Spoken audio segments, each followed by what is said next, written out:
Since this is a podcast, I can open a beer. Thank you all. The lights really need to be that bright for a podcast? Answers the questions, Goldberg. There are 4 lights. All right. Sorry, that was a deep cut to Star Trek Next Generation, which is the show that was on before all you were born. All you ladies can go home.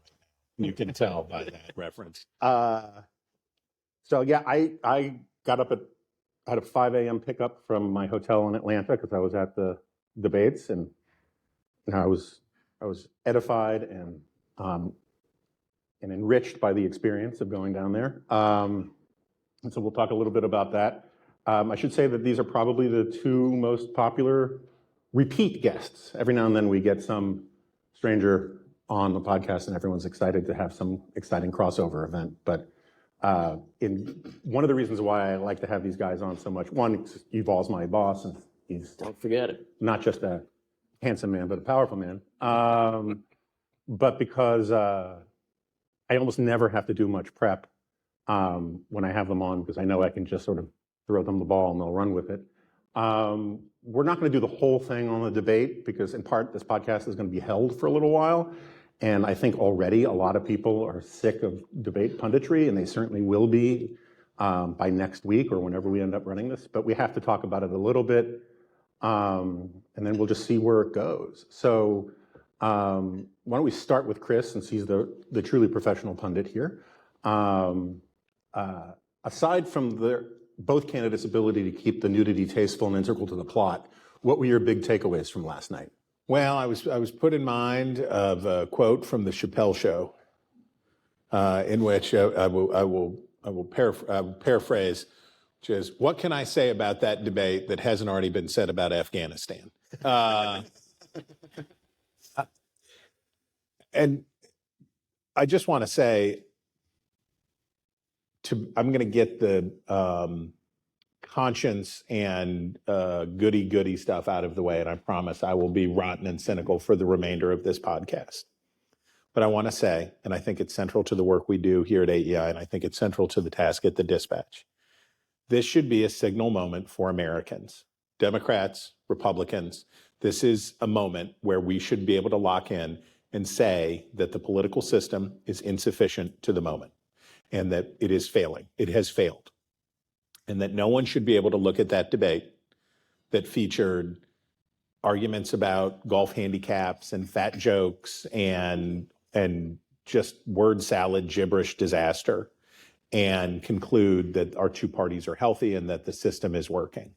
And I hope everyone will seal it in their heart that this is, if we keep doing what we're doing, we will get worse and worse results. And I hope that that's the takeaway for a lot of people from that debate. Yuval, thoughts? Well, I don't have much to add to that. I think if I were to really search hard for good things to say, I think the debate was an opportunity to reflect on the fallenness of the created world and the tragedy of all human things. I learned a little bit about golf too, but other than that, I don't think this is what we should be doing. And look, the obvious political stuff, it was awful for Biden, and he looked 1,000 years old, and therefore it probably helped Trump. But it's hard for me to see how this helped anybody or anything. And above all, it left me hoping that we are at the end of a political phase here. Yeah. And looking at that, it did feel like an end and not a beginning. And I think the question then has to be what comes next, and that's a lot of what we work on here at AI. But there was very little edifying in any of what they had to say, and it was a depressing night. I make the analogy of that. Imagine you were embezzling from your employer, or in Jonah's case, just recall the truth. Yeah, just recall the last time. Recall the most egregious of your embezzlements. And every day you started out and you stole $50 and nobody caught you. And the next week you came in and you got away with it. And you realized you were the only one who was taking care of the books. And you did it again and again. Every time you did it, it got easier and easier and easier because you were never going to get caught. What the Democratic Party experienced during the debate was what it would be like if you came into work one Monday after 2 years of doing that, and you saw an email from the finance department that said RE account discrepancies. And the Democrats that I talked to last night and the folks I've talked to today, the part of the Emperor's New Clothes story that we tend to forget is that once they said that he had no clothes, they all said he had, it went from, it crossed over a threshold, and I think at least as of this recording, for Democrats, the ability to say that they're going to be able to get away with this has been pretty well obliterated. Yeah, so I have notes. One, I think it's a minor point, but it's illuminating that the fact that this was the best format for a debate ever done for presidential debate, which normally are garbage, and that's what illuminated the deficiencies of these guys, tells you something, right? If you don't have the opportunity to, pander to an audience that hootin' and hollerin', you actually get to see how these guys think or don't on their feed. And second, I would say I will mangle your analogy about the embezzlement, but now imagine you're someone who's taken $25 from the company petty cash every day, but you told everybody you were doing it. Yeah. And everyone said it's okay. And you did it, and you did it, and you did it. And then 2 years later, you take a huge pile more, and everyone's like, what are you doing? And he's like, well, you didn't stop me before. Yeah. That's sort of like what we had with Donald Trump, right? Yeah. Donald Trump had a terrible performance last night, but because we've become so inoculated to his ridiculousness and his demagoguery and his deceit, the fact that he carried himself better than he has in the past made him seem disciplined and self-controlled and above the. He literally said the words without fear of a lightning bolt striking him, "Let's not behave like children here." It was really kind of astounding. The last, you're not a golfer, I'm not a golfer. Are you a golfer? I am a golfer. Okay, so when Donald Trump said, it was one of the few times he really got sort of personally animated. Yeah. It was like, he aced his cognitive tests, right? Which, just for those of you who don't know, those tests are designed to tell if you need to be institutionalized. Right. Like failing them is really bad. Passing them just means you don't need to be institutionalized. It's not like something you brag about normally. But he aced 2 of those tests, administered by Ronnie Jackson, who's, when you think of what Epicurus, you think of Ronnie Jackson. I did love him in the Cannonball Run movies, though. He was great. He was great. But at one point, Trump says, I just won 2 club championships. Not the seniors. Not the seniors. 2 clubs. And he says, and so I get that for the physical fitness argument. I don't think it's the best example of it's not like running a marathon or something. But he then says, to win those, you have to be smart. Now, It also helps to own the club. yeah. Well, that's the smart part, I guess. What is the actual IQ quotient, which I guess is a redundancy, of playing golf? Where does your intelligence manifest? Well, golf is a lot like life, which is the key to success is to be smart but not too smart. And you can't be a pure dummy and be good at golf because there is a strategic component to it. You have to shot making and thinking about how you're going to do it and all that stuff. But also, you don't want to be too smart because then you're going to overthink things. Scotty Scheffler is the exact amount of smart that you should be to be good at playing golf, because Scotty Scheffler strikes me as a person who is pretty much untroubled by.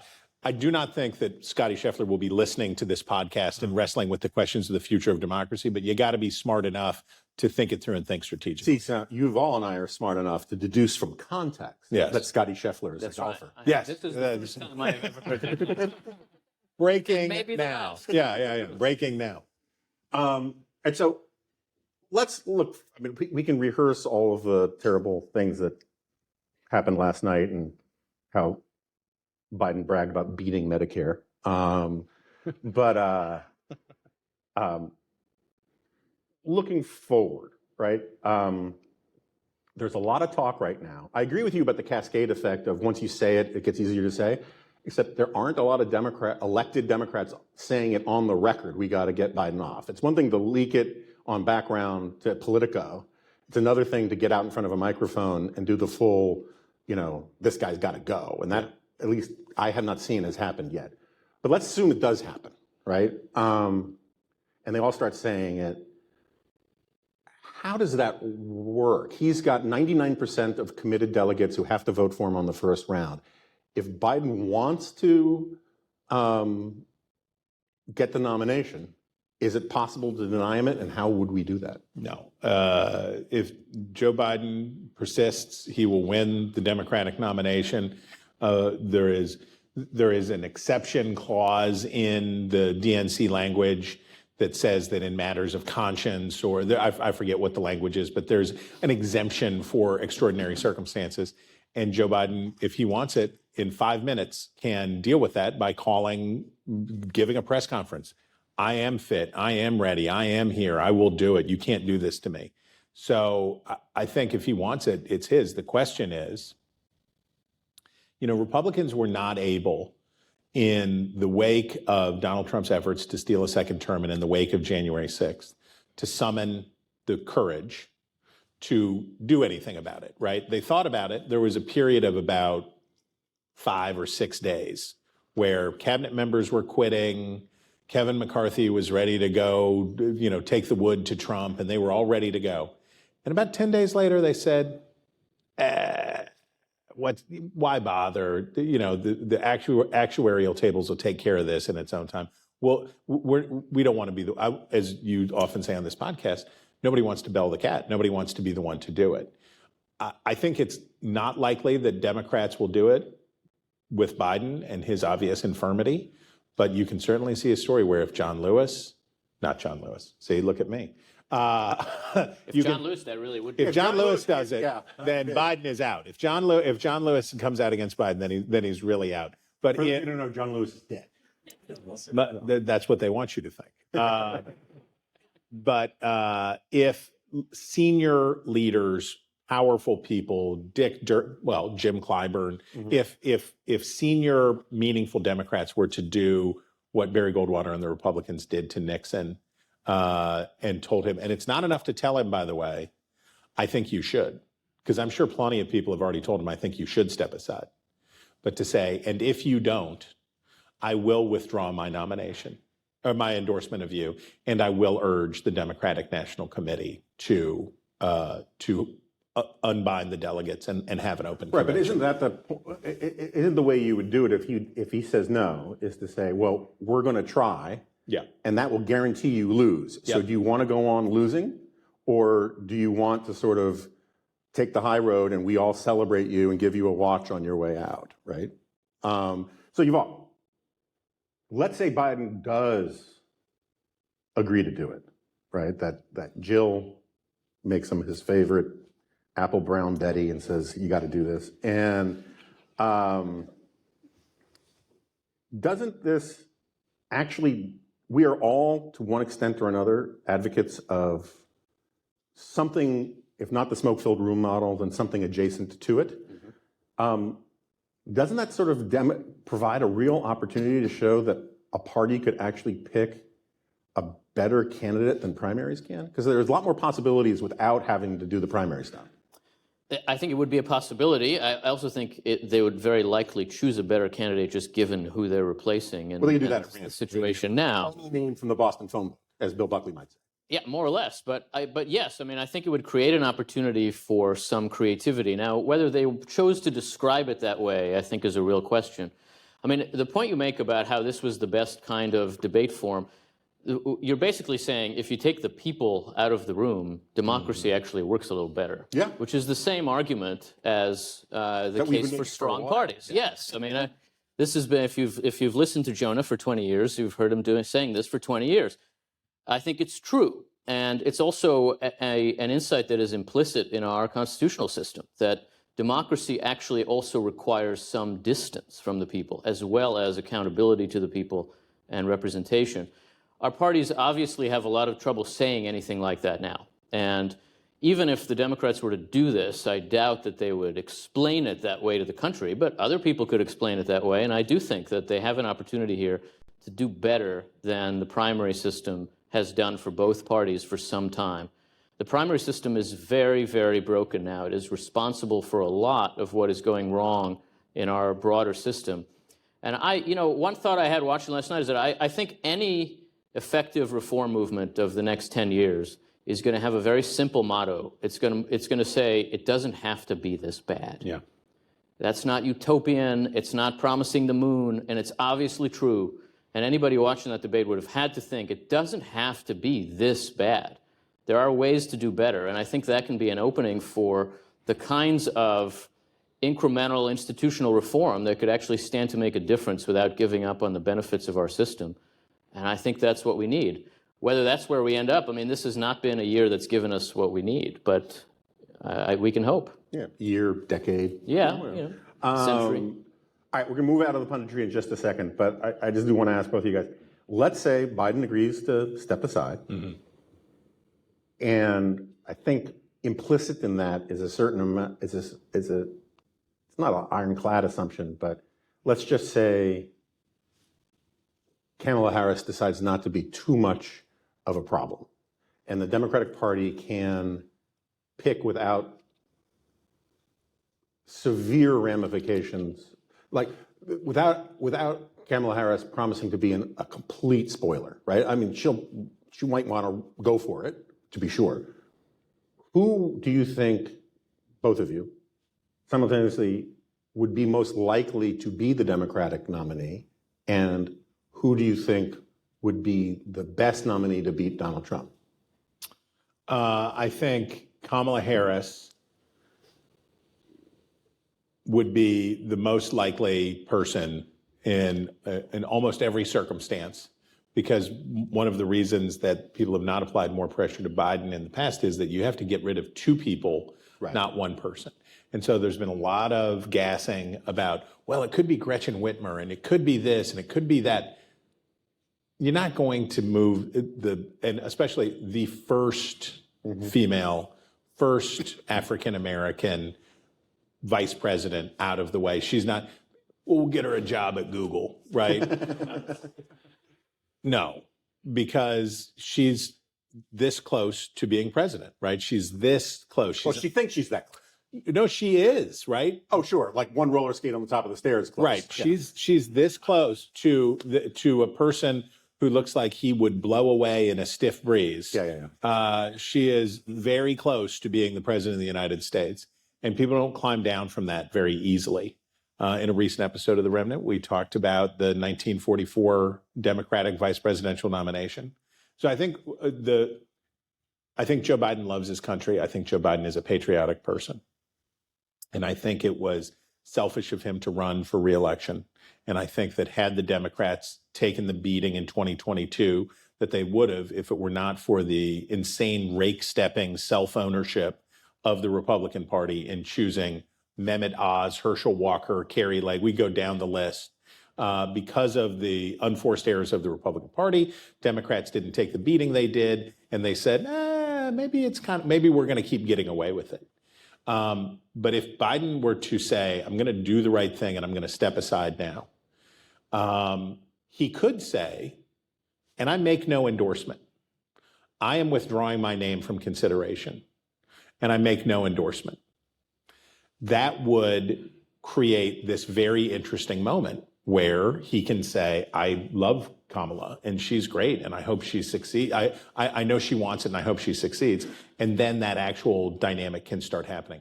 I think she'd end up winning because it's very hard to get rid of that person if they want it.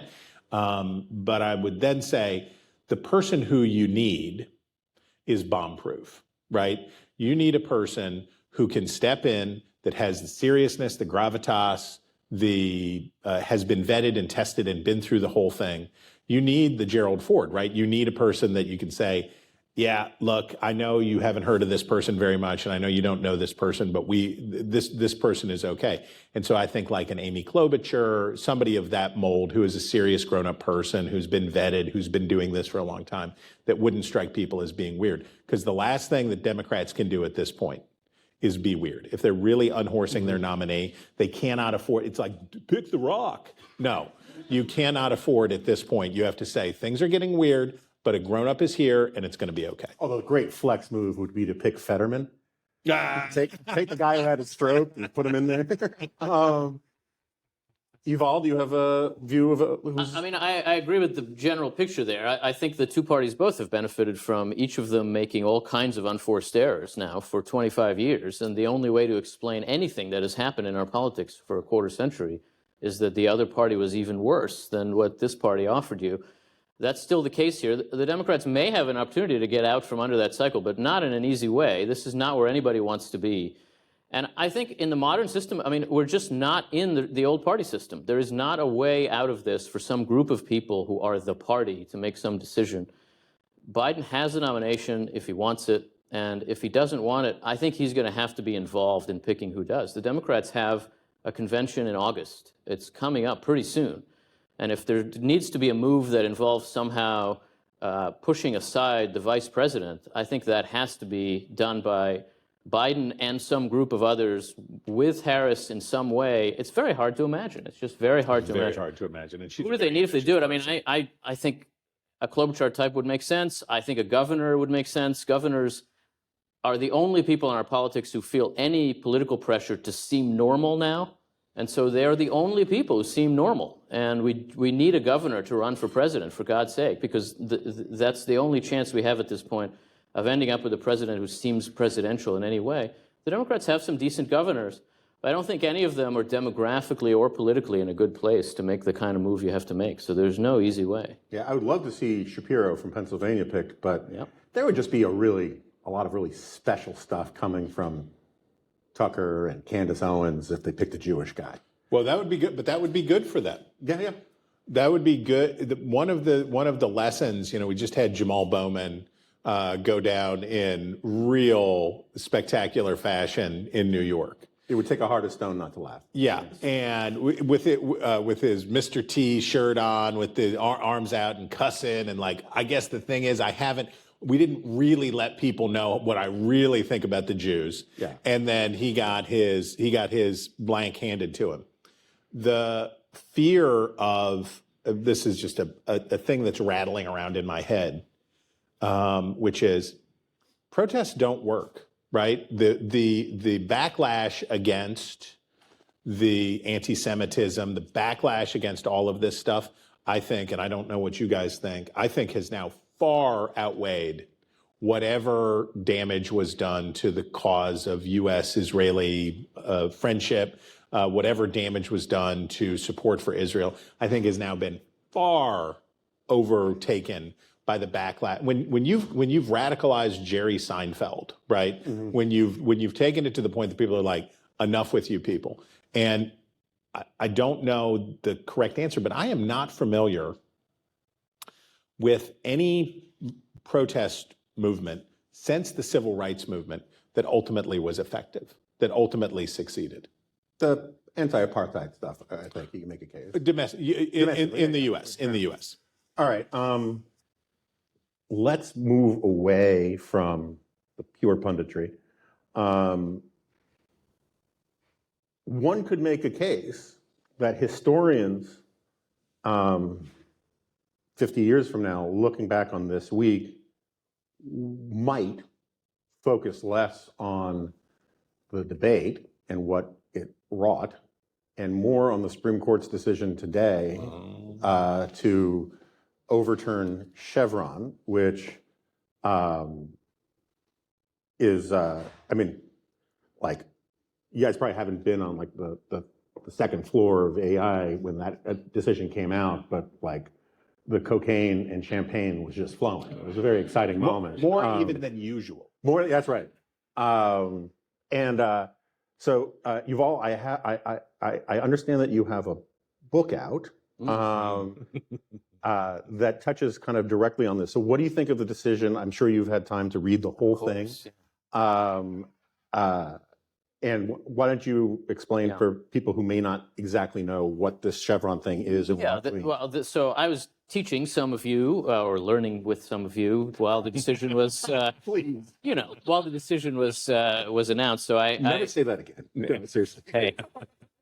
So I haven't read all of it. I've tried to make my way through the key parts of it. It's I think it's wonderful.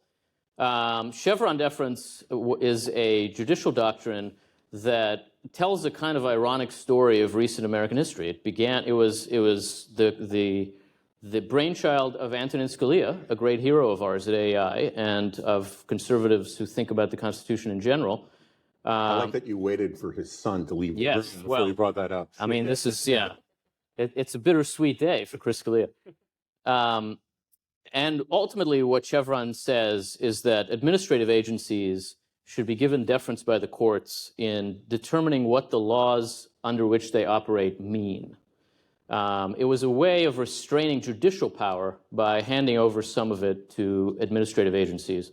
In a moment when conservatives understood themselves in very presidentialist terms, after 40 years where the Democrats had controlled Congress, for most of which Republicans had actually controlled the presidency, and the sense was that the courts were advancing a progressive agenda that was emanating from Congress, and that presidents were too weak to resist it. You have to sort of wrap your brain around that sitting in the 21st century, because everybody's changed their mind about everything in every part of what I've just described to you. But Chevron has become a way in which, first of all, Congress avoids doing its job by writing very vague legislation on the premise that the agencies that administer it will then decide what it means. And the administrative agencies are not doing their job. Their job is not to interpret the law.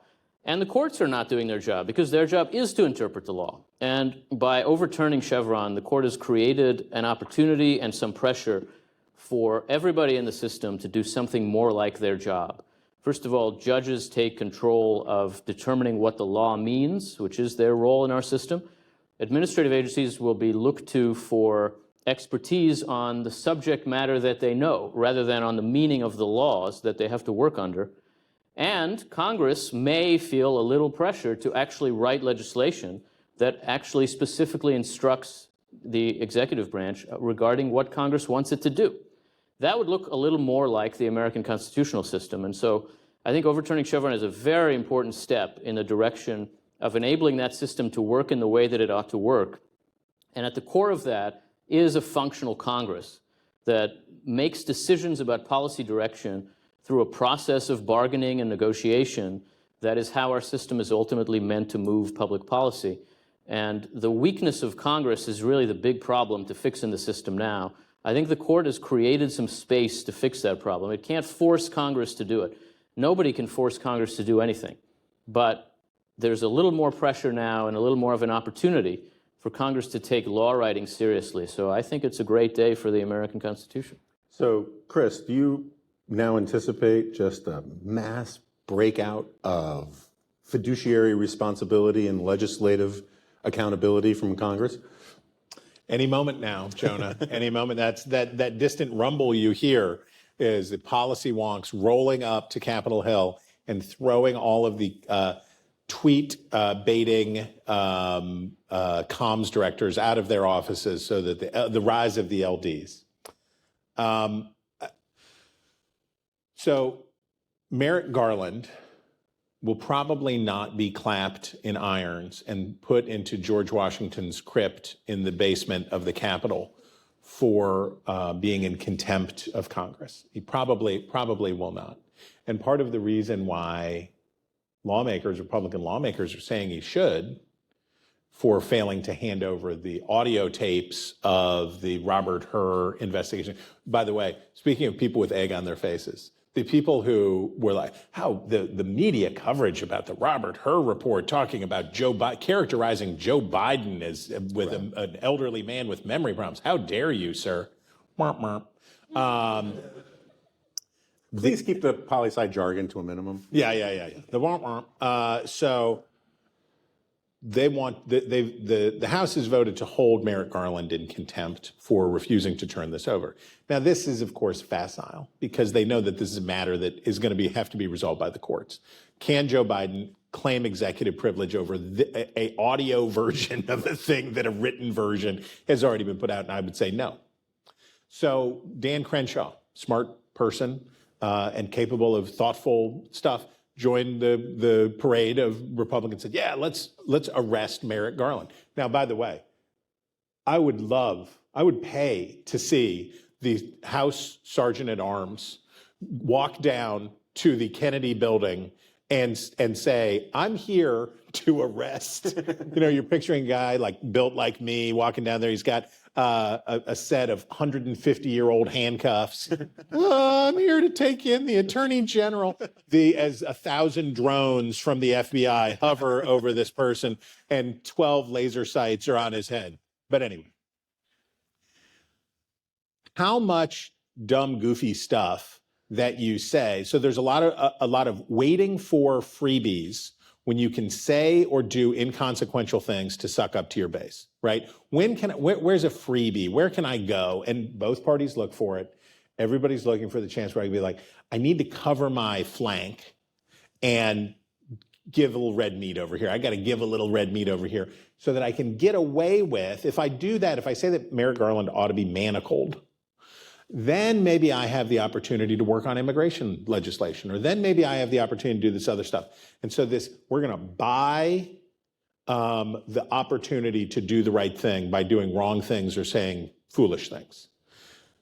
It does not work. It has not worked, because what happens is the foolish things and the wrong things fill up all of the space. It just takes up all of the space, and the finding that split between the performative and the formative, it has profoundly failed. There's a lot of mile markers down the road to this, the perniciously weak Congress. In 2009, 2010, Barack Obama, the administration said, we will not submit a budget, and we will not submit it on time. And Republicans in Congress said, how dare you? How dare you not do this? The law clearly says you have to submit a budget. And do you know what the Obama administration said? So what? Where's your army? What are you gonna arrest us? Well, no, it's not that kind of illegal, but that's what the law says that you have to do. And we can go back further and further. Yuval will know, I do not know. I don't think there's been a normal budgeting process in Congress since the 2007 or so. The bill never comes due. So maybe the answer is to start locking people up in George Washington's crypt in the basement. I don't know, but this long slide is. I recommend to everyone Yuval's book. It is so important that we actually do more than pay lip service to this stuff, because if Congress doesn't assert itself, we will not keep the republic. I think there's I very much agree with all of that, especially about the book. The book part, yes. Buy two. The important part's buying it. Yes, yes. You can read it if you wish. Read it, don't read it. I think a simple shorthand way to understand the challenge is that Congress doesn't really have to do anything. Right. The Constitution gives the executive and the judiciary some obligations, some responsibilities and duties. Congress has only powers. And if its members choose not to do their job, it is very hard for anybody else to make them do it. So that we're talking about creating pressures and incentives and all of that. And as you see, I think the example of the budget process shows another point, which is that the basic processes, the basic systems that are involved in the separation of powers have not been working for a long time. Congress has made itself secondary to the president on purpose, by choice, for a very long time. And I can tell you a quick story, if you don't mind, Jonah. 2005, I was working at the White House under George W. Bush, and there was a bill moving through Congress to reverse the president's policy on funding stem cell research. It was an issue that was in my purview. And the president has said if something like this passed, he would veto it. And by using some leverage in the budget process, Republicans got the Republican speaker to put the bill on the floor. It was going to pass. We had a brief meeting with the president just to make sure he really meant it when he said he wanted to veto it. So it was like a 15-minute conversation in the Oval Office. And he said, yeah, I've said this 1,000 times, I'm going to veto it. And we all get up to leave. And the president says, so a veto, what, do I sign something? Is there a public event? It's 2005. So he had been president at that point for an entire term and then some. And my first thought was, I don't know the answer to that question, and I'm in big trouble here. My second thought was, this is not good. Yeah. The president, in fact, had gone an entire term in office without using his veto pen once. And that bill did end up being the first bill that he vetoed as president. And the reason it happened is because the Congress decided, a Republican Congress decided not to send the Republican president anything that he would not like, which means that in thinking about what they wanted to do, they were first thinking about what he wanted to do. And that is a kind of breakdown in institutional responsibility, in a sense of just pride in the fact that they stand in a certain place in the system that I think we have seen now for the entirety of the 21st century. There's plenty of vetoes when the other party controls Congress, but it's actually just the same thing. They're just sending him things that they want him to be seen to be vetoing. They're not actually engaging in the policy process in the way it's meant to work. I think there are ways to think about changing the incentives involved in that, but ultimately, voters need to want Congress to do its job in order for Congress to do its job. And there's no getting around the fact that the expectations we all have of the system now are not in the right place. All right, well, don't leave us hanging. How does he veto? Does he like kill him? I'm picturing a giant stamp that they wheel in on a cart and they're like, So there is, and it goes boing, Goat or something? yeah, I didn't know this and basically had a stroke in that moment. I was the briefer in the meeting. I was supposed to answer all the questions. And this wonderful gentleman from OMB who was there for some reason could see that I was about to lose it and stepped in and said, here's what we do. And it's very simple in a sense. I mean, what you do is you send a letter to the House saying you are not signing the bill, and for these reasons, you don't have to state reasons, but you can. There's generally not a public event. I actually have the pen upstairs here on the second floor that he used to veto that bill. There were more vetoes later when Democrats took control of Congress, but that was the only one for a 6-year period when he was president and Republicans were controlled Congress. So, brief example of it's not just that the Congress doesn't use its power, it kind of doesn't know it has power, right? Mm-hmm. So like yesterday, for reasons probably having to do with original sin or something, I was paying attention to Lauren Boebert's tweets. And God bless you. I know. What does Nietzsche say about looking into Lauren Boebert's Twitter feed? She had this line about how, because this was back when all these people who now in a just and morally centered universe would all look like fools, were all saying it's obvious that Biden's going to be hyped up on performance-enhancing drugs. Put that one to bed, didn't they? Yeah. That's the one issue that debate put to bed, right? And unless that's him on performance-enhancing drugs, and we got even bigger problems. But anyway. Maybe he was on ayahuasca, and they'll come out and say that that'll be the explanation. That would explain the beat Medicare thing. But so he says, or she said, members of the military have to take drug tests. Why shouldn't the president have to take it too? Take one too. And I engaged and I said, it's because Congress, this place where you work, hasn't written a law requiring that. Yeah. Right? I mean, like Congress, I mean, maybe it would not pass separation of powers issues or something like that, but I don't know that it wouldn't.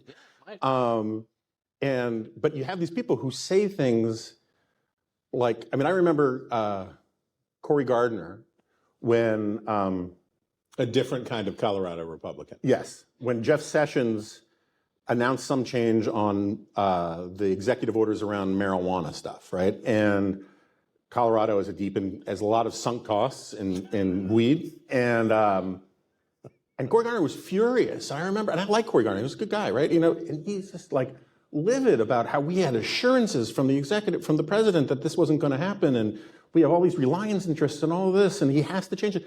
And you would get the impression that he was a plumber who liked to indulge in doobies and not a guy who could do this thing called write laws, right? It was like no sense that he could actually write a law to clarify any of this stuff. And I think particularly on the House side, you have people now, half the caucus has no living memory of actually being legislators in any way. And that creates its own cascade of beat Medicare.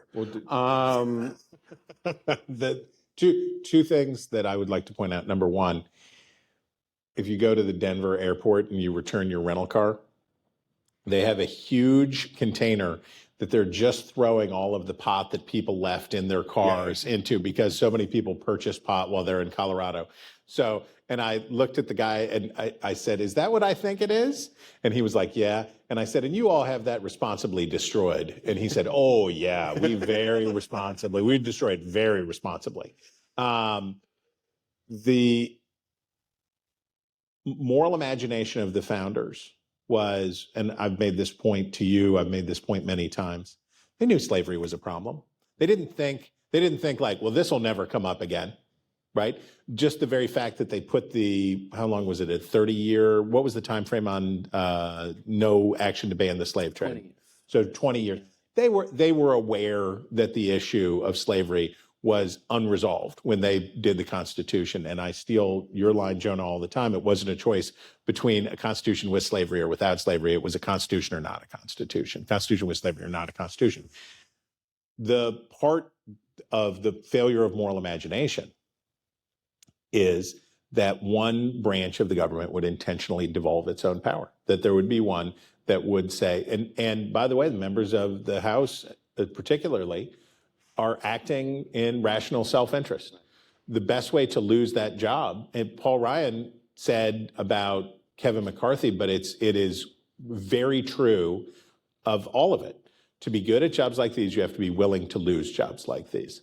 And without the courage of people to say, you know what, you may not like this, but I'm going to do it because I want to do it because I think it's right. I don't know exactly how we get that back. I do think primary reform. I'm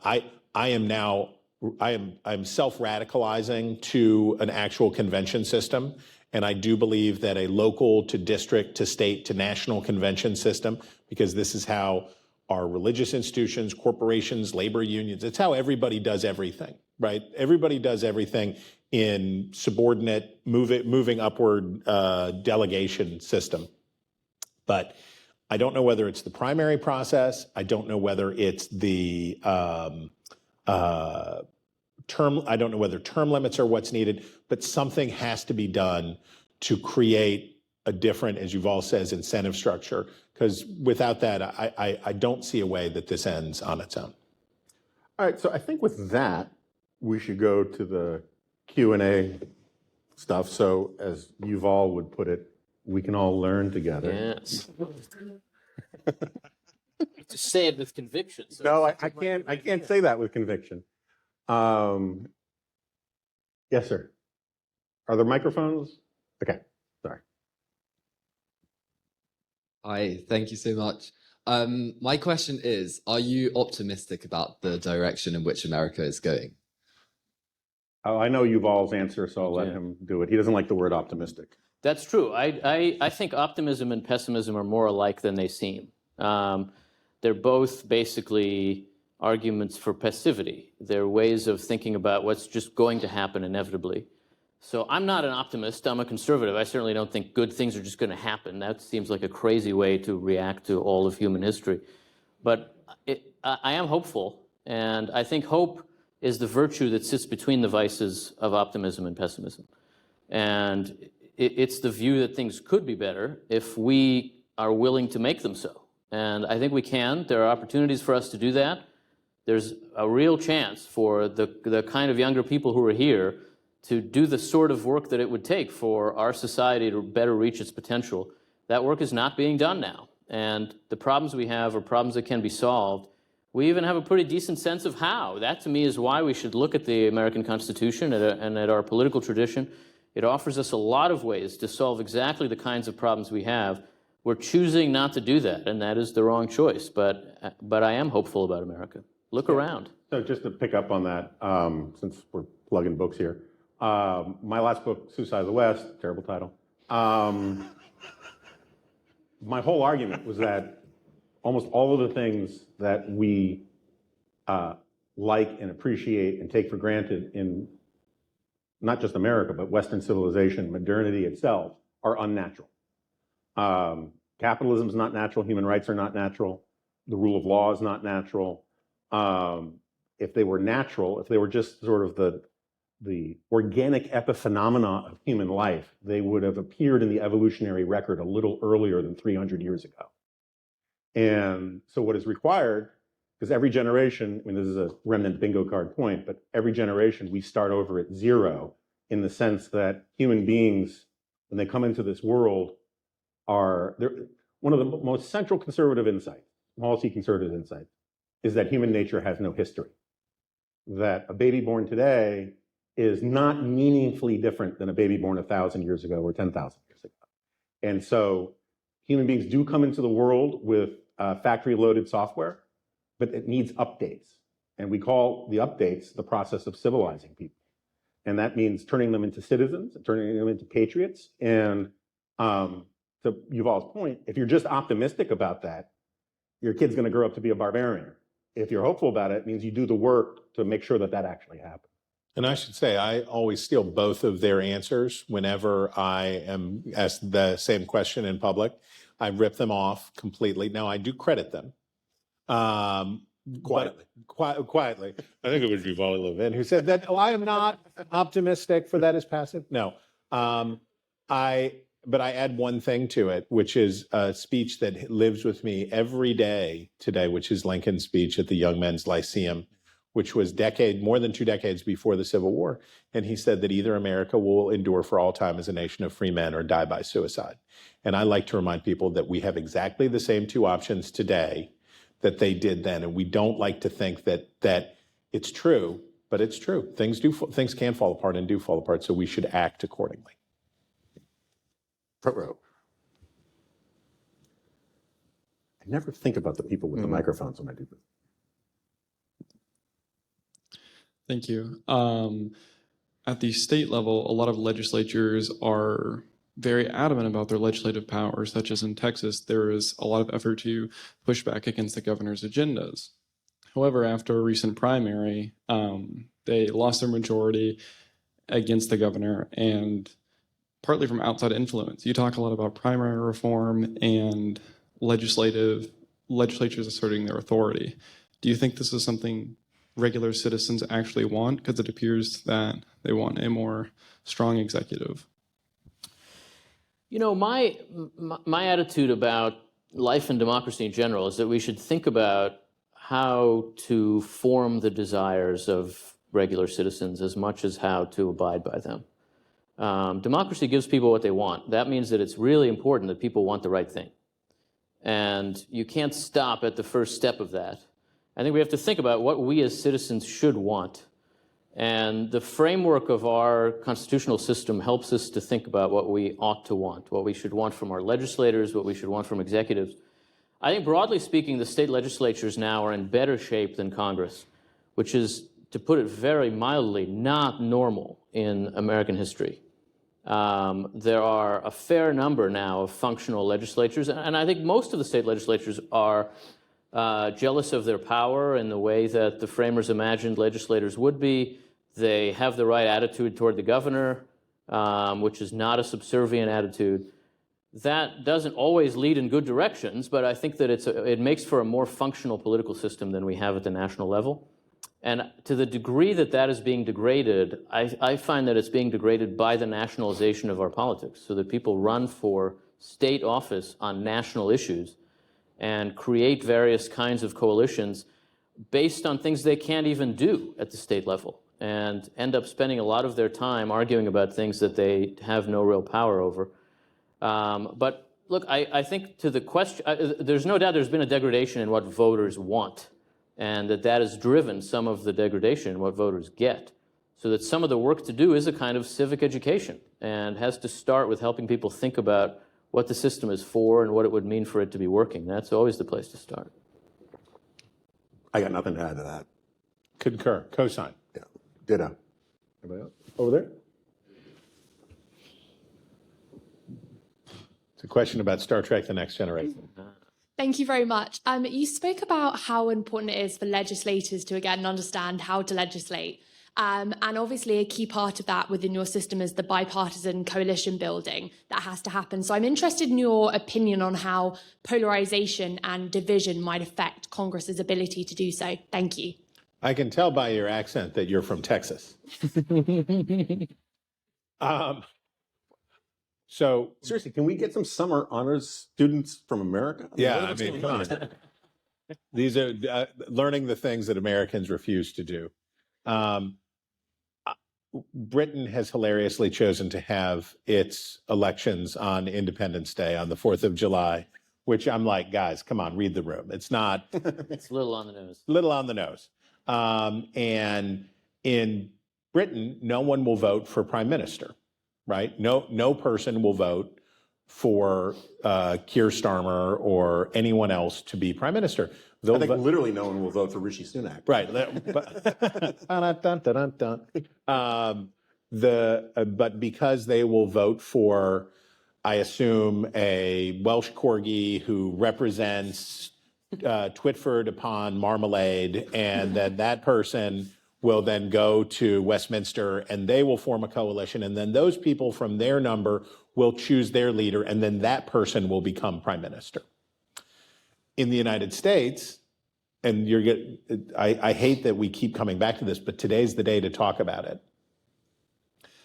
We have much more direct democracy, and it relies on having two parties that function, because the intermediate force, the thing that interposes itself between whatever the people want today, right?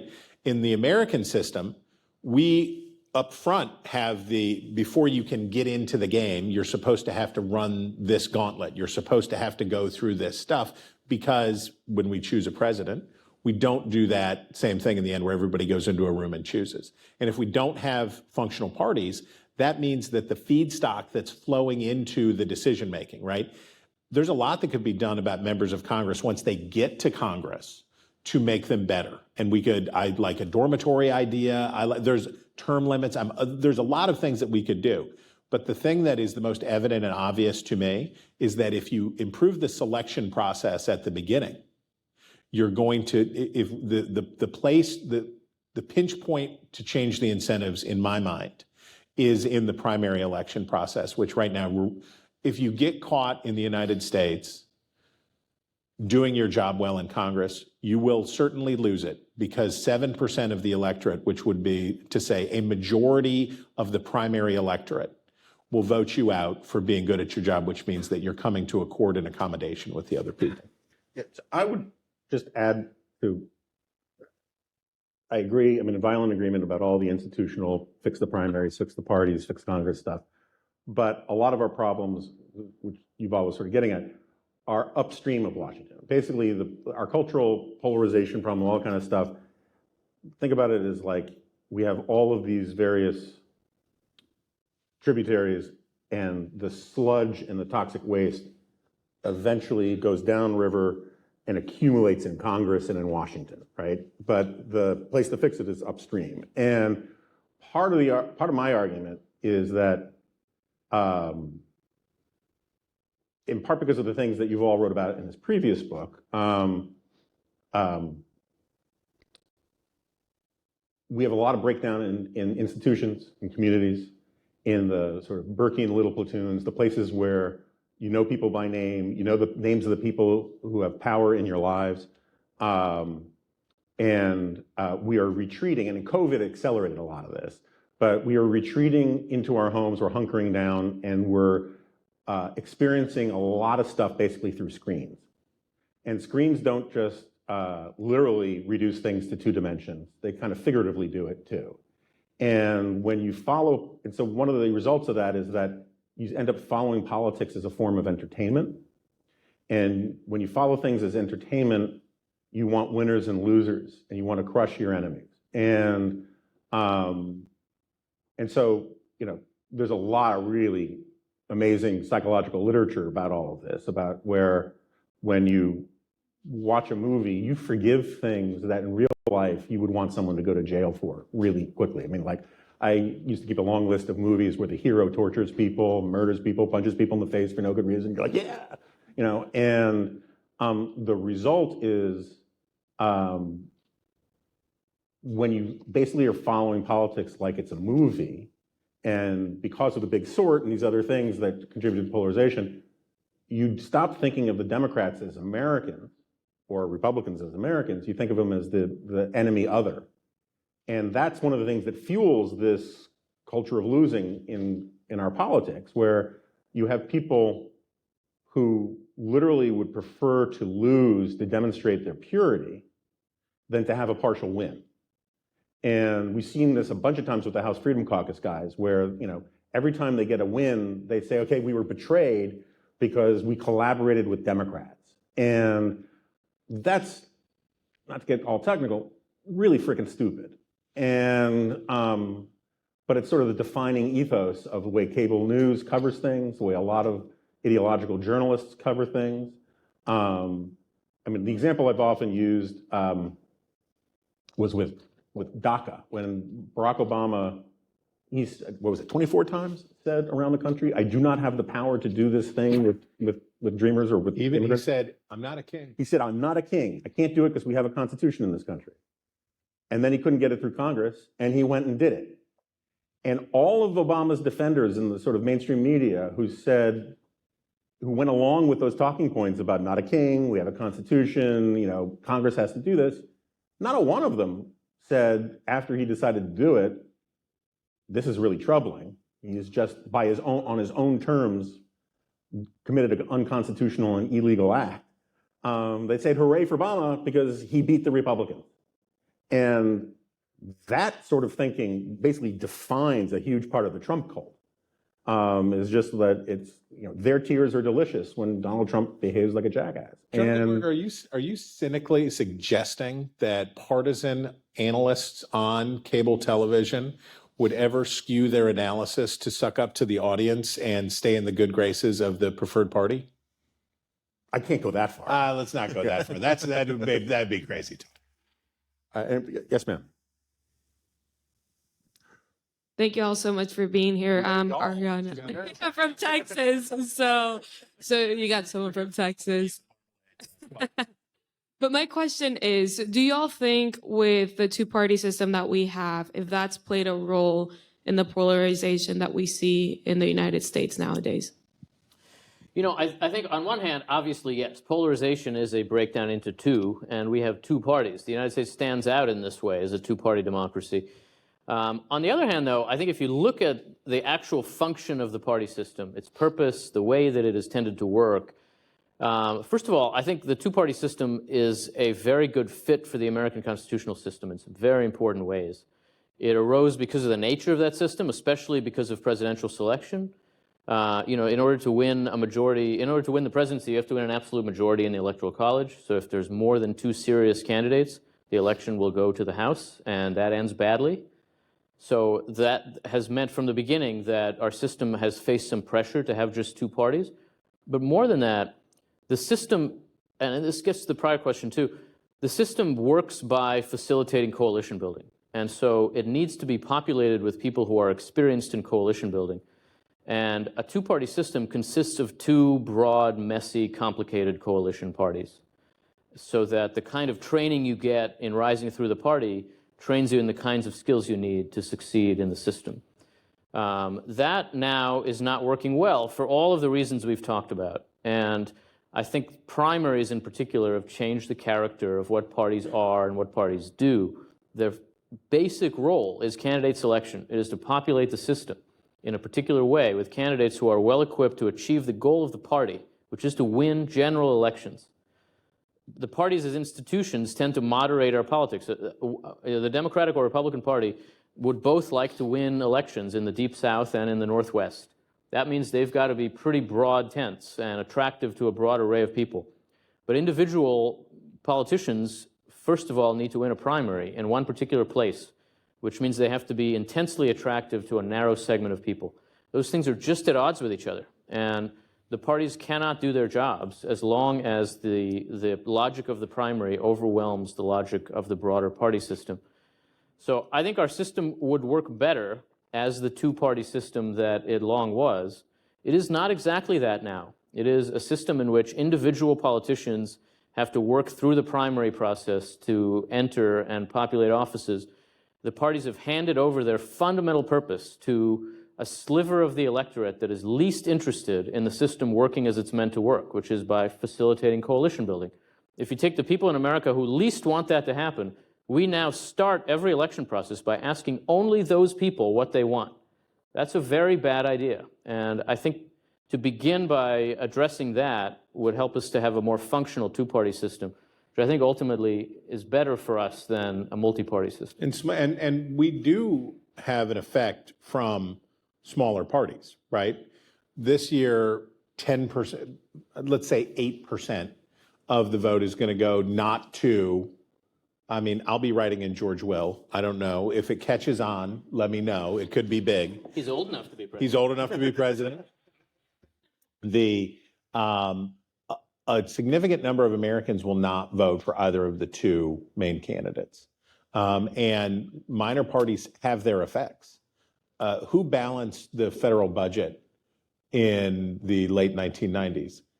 It wouldn't have happened if it had not been for Ross Perot and his successful emphasis in the 1992 campaign, which created a pressure point on Bill Clinton that he knew when he needed to run to the middle, where to run.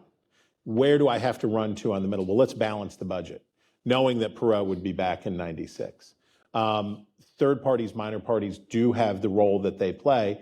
John Anderson in 1980 had a role to play about where were these voters going to go park themselves, that who's in the coalition of the sitting out. And of course, Robert F. Kennedy Jr., we know the effect that he will have, which is that there will be trained ravens living at the White House going forward. Whoever wins, they're going to be into falconry, and they'll be, what do you call a group of ravens? I know it's a murder of crows. What's I don't know, group of ravens. Okay, well, when you guys are learning together this afternoon, that's what you can learn together on. Yeah, so I just want to bring it back to the point that we were talking about at the very beginning about democracy requiring some distance from the people, right? Part of the problem with what's happened to the parties is that in the early 70s, and there was some knock-on effects from political scientists in the 1950s, but basically in the 1970s, there's this idea that the political parties are in the democracy business, therefore they should be democratic. Problem with that is that functioning institutions rarely are democratic, certainly not ones at scale, right? So like, we all think democracy is good. I think democracy is good. But it used to be, the cliche used to be with political scientists, that democracy was the stuff between the parties, not the stuff inside the parties. And so think of almost any business, right? You would not say, you know, the CEO or the board or the managers, they shouldn't be making the decisions. Let's put up all the major questions to a vote of the entire payroll. So the janitors vote, the cashiers vote, the guys who make the widgets vote, everybody votes, right? You would not ask a Marine platoon to vote on which hill to take, right? You would not imagine your college campuses if all of the serious decision making was done by popular vote of the entire campus. Think about the nerds who would show up all the time to vote and the people who didn't want to show up, how their vote wouldn't, their input wouldn't matter. You get this very skewed thing. And so when people say it's the fault of the two-party system, no, it's the undermining of the two-party system that came from democratizing these institutions. And this gets into stuff that Yuval's written about a lot as well, but like transparency is another one of these concepts that everybody loves. We need more transparency, we need more democracy, we need more transparency. You cannot have functioning institutions that are on C-SPAN all day long. Like, you cannot have negotiations where the people that you need to throw under the bus to get a good compromise piece of legislation are watching in real time. And you cannot have congressmen and senators have serious debates and conversations when they know they're on camera and anything they say is going to be used by their opponents or put on the local news. Transparency of results, really important. What did Congress do? But transparency of process corrupts process. And this is part of the problem of the followership problem we have. We have problems with leadership, but a lot of the bad leadership we have stems from our bad followership. People are demanding, getting to Yuval's point about desires, people are demanding the wrong things from their leaders. More democracy, more transparency, and the result is dysfunction. Functioning institutions need to have some accountability, some responsibility for their decisions, and you can't do that if all the important stuff is being put up for a vote or being put on TV. Jonah invited me to write this case against C-SPAN and transparency for the Dispatch last week, and about 5 minutes after it was published, I was invited on C-SPAN to make the case against C-SPAN, which I did this past Sunday. Which you predicted. It was very awkward, yeah.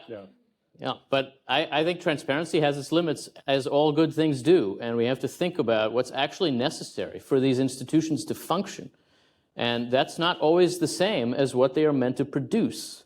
And so you can't simply think that the logic of simple democracy can work all the way through the institutions. The parties facilitate democracy, but they are not themselves simply democratic institutions. The same is true of Congress. Okay, transparency is not accountability. Those are not the same things. And I am a journalist, if I'm given the choice between transparency and accountability, I'm going to take accountability every time.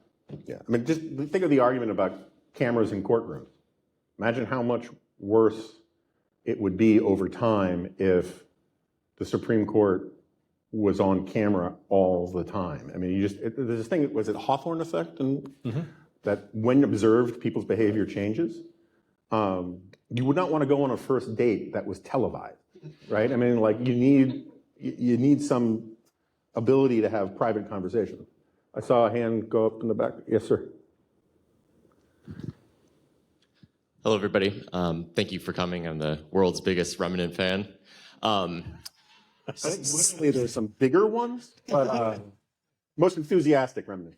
Yes, thank you. So since Trump was last elected, something you've said, Jonah, is he tried to steal an election. He tried to steal an election. It looks increasingly likely that he's going to win and be the next president. What kind of American identity emerges in the face of our society making the decision to put him back into office? How does that affect our national character to make that decision? Yeah, Yuval. Yeah, look, I think the fact that the Republican Party decided to run him again reflects very poorly on the party. And if the electorate decides to elect him again, it reflects very poorly on the country. There's no way around that. Now, look, we face very bad options. Okay. But I do think that the way in which Donald Trump as president failed to uphold the presidential oath should have had consequences.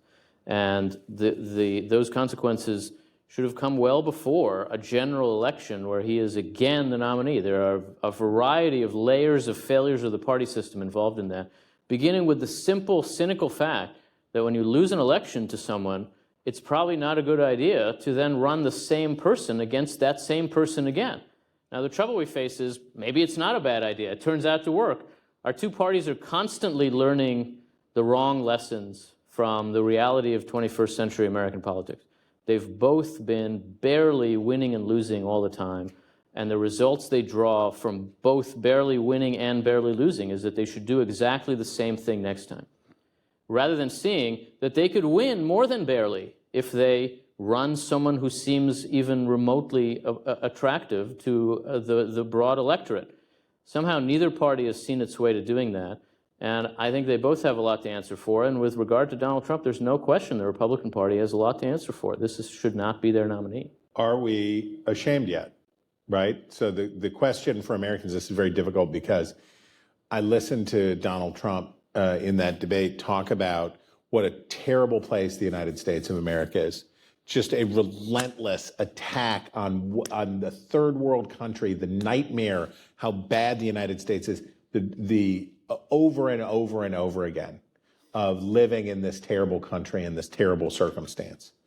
And I watched Donald Trump get indicted. I was overseas when it happened. And I got to tell you, as the youth would say, it hit different. It was a really weird experience to be overseas and watching international coverage of Donald Trump being not indicted, but of convicted, and watching that happen. And I will tell you, my theory of the case with the United States is that we are always either coming together or falling apart. Where there, just like as you will find in your own lives individually, there is no such thing as stasis. You never get to a point in your life and you go, right there, perfect. We're going to keep it this way forever. Things are always either getting worse or getting better. Or both. Yes, at the same time, obvious. Yes, yes, yes, very much so. So for the United States, we went through a period from 1963, November 1963 to April 1975, and it was the pits, man.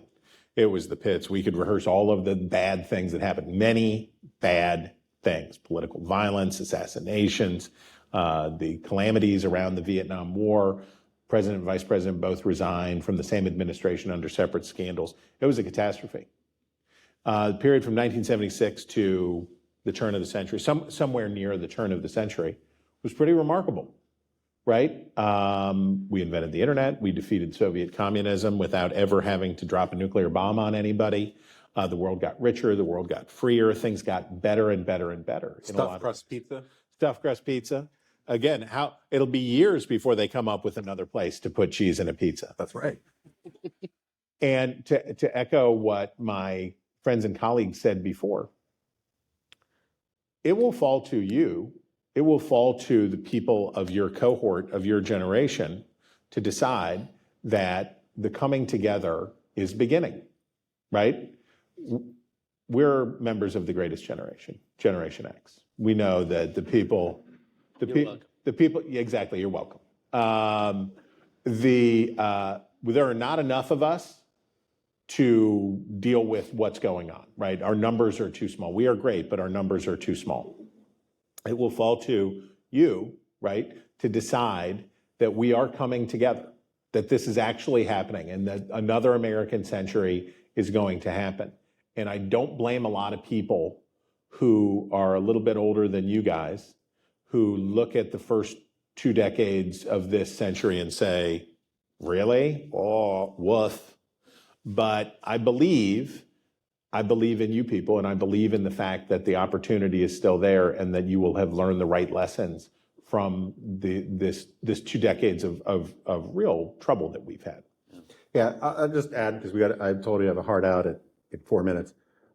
One small answer, one not as mythopoetic and wonderful as these guys, larger answer. By all means, the Republican Party should be ashamed of itself and how it's behaved in the last 10 years. Truly ashamed of itself.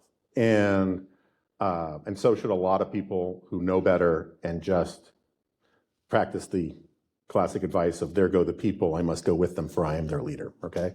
But I just want to, so I'm not doing this as a partisan score, point scoring thing. The Democrats should be ashamed of themselves too.